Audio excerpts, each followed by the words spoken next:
You ready to get spanked? Yeah, so what's the dizzle, Grizzle? You ready to floss that hill, player? Full shizzle. Occasionally, I break out of a cloud of, well, stuff like this, and I have a coherent thought. Oftentimes, it's a nostalgic one. So, let's take it back to 2005. Yeah, that's right, the year of Kids Bop 7. Okay, so let me just say, 2005 wasn't really the best year for animated movies. Let's see, what do we have? Robots, Chicken Little, Little Pimp, and our subject for today, Hoodwinked. Now, kids have shit taste. I say that to say that I loved all of these movies. Well, except for Little Pimp, because, well, I didn't know it existed. And while 2 of these I still like, it's not without a little shame. So this movie is actually a fun little experiment in non-linear storytelling, and it's a comedy crime drama that follows the testimony of 4 suspects in a string of goodie thefts. It's part of that whole fairy tale deconstruction genre that blew up after the success of Shrek. With it, you get the benefits of recognizable characters, and you don't really have to explain why they live here or why they act in a certain way. You also get to make jokes that essentially boil down to, haha, yeah, that's a thing that happens, doesn't it? Oh boy, don't characters always sing a vaguely adventurous I want song at the beginning of a movie? Wouldn't it be fun to make fun of that? That's the gist of it. What I actually do like is that it doesn't just stop at those jokes. It actually has other jokes and a pretty solid narrative without references to other fairy tales. The non-linearity makes it more interesting, and while it's ultimately fairly predictable, it can still be pretty fun to experience. Not only that, but it adds a little bit of rewatchability to it. Not that I plan on watching it again after this video.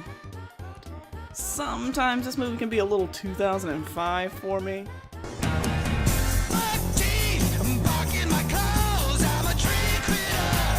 Anyway, let's break it down into a few points. Well, the story's pretty straightforward and the villain's extremely predictable. And I think a better way of gauging the quality is to talk about the enjoyment of the 4 testimonies. From least to most interesting starts with the Axeman fellow. Like, to be honest, I don't even remember his name. Like, let me see. Kirk? Somehow that still doesn't ring a bell. Anyway, his story is painfully peripheral to the main plot, and you end up forgetting about it. He's an actor, he wants to yodel, he sells schnitzel to these demons on the side, and excluding from this horror, there isn't really a ton to be noted from this testimony. Next up is Red's story, and it's only so unremarkable, mostly because it's the first one, and you don't get to make the little connections like, ooh, this person and this person, that's where that happened. You don't really get that, so it's just a pretty cut and dry story. She sings her generic I Want song, and then she goes on a fairly straightforward journey to her grandmother's house, dotted with just a little bit of action along the way. Next up is Granny's story, and while it's by far the most interesting, it's a little too... Dizzle, Grizzle. You ready to floss that hill, player? Excuse me? I don't know. It seems a little too... Howdy do, fellow kids. It's the most 2005 one out of the bunch. And after Red hears Granny's testimony, she's actually pretty upset about the whole deal and storms off, and that's a whole thing. But the best by far is the wolf story. It comes pretty early enough that you're not actually tired of hearing the same thing on and you want to move on with the story, but it also comes after the beginning, so that you can already go ahead and put some of the pieces together and go, ooh, that and that. They go together. Also, Patrick Warburton. Do I need to say anything else? So we go through the testimonies and one character stands out as odd. One reoccurring creepy little lagomorph. If you're above the age of 4, you should be able to guess that he's up to no good. Surprise! Definitely by the second testimony.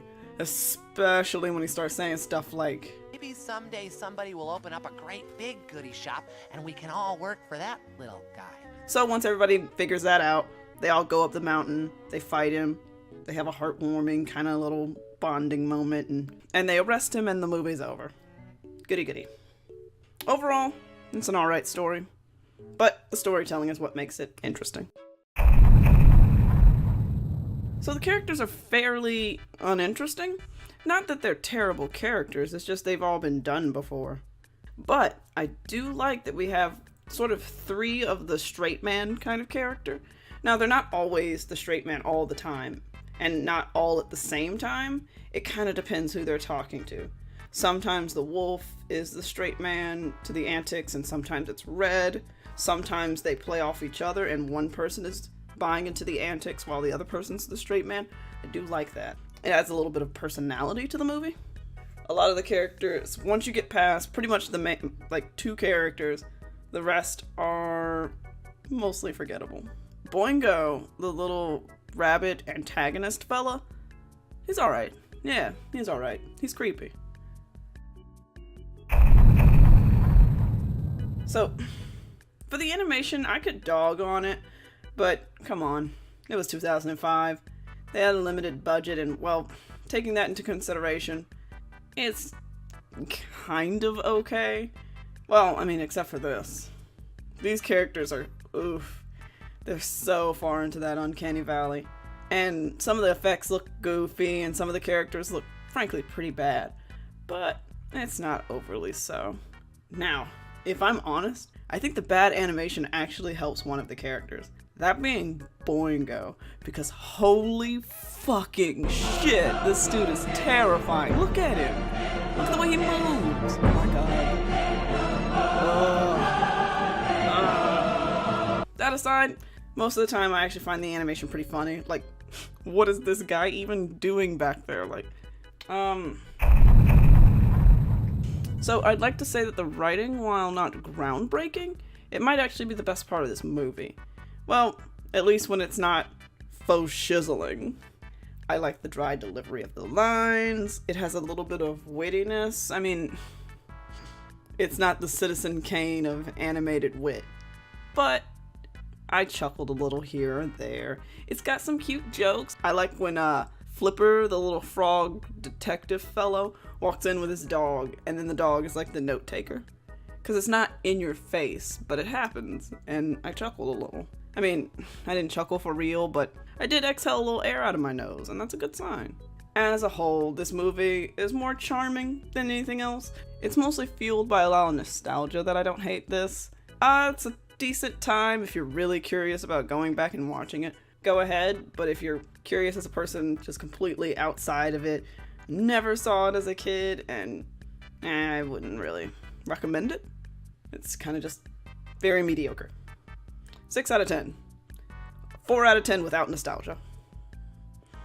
Whew, well, I'm glad to be done with that. I'm kind of glad that's over. I'm gonna move on, do some other videos. Wait, what is that? No, I don't really want to.